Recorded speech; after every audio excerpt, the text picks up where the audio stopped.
Balochistan national party کے سربراہ سردار اختر مینگل نے مستونگ میں مطالبات کی منظوری کے لیے 20 روز سے جاری دھرنا ختم کرنے کا اعلان کر دیا۔ سربراہ B N P Akhtar Mengal نے کہا کہ تحریک ختم نہیں کی، آج سے عوامی رابطہ مہم شروع ہوگی، جلسے اور عوام کے احتجاج کیے جائیں گے۔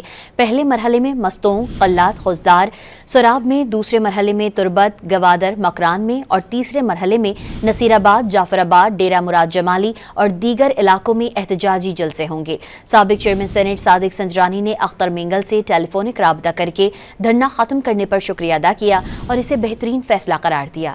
بلوچستان نیشنل پارٹی کے سربراہ سردار اختر مینگل نے مستونگ میں مطالبات کی منظوری کے لیے 20 روز سے جاری دھرنا ختم کرنے کا اعلان کر دیا۔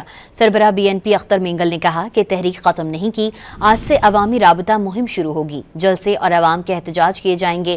پہلے مرحلے میں مستونگ، قلات، خوزدار، سوراب میں، دوسرے مرحلے میں تربت، گوادر، مکران میں اور تیسرے مرحلے میں نصیر آباد، جعفر آباد، ڈیرہ مراد جمالی اور دیگر علاقوں میں احتجاجی جلسے ہوں گے۔ سابق چیئرمین سینیٹ صادق سنجرانی نے اختر مینگل سے ٹیلی فونک رابطہ کر کے دھرنا ختم کرنے پر شکریہ ادا کیا اور اسے بہترین فیصلہ قرار دیا۔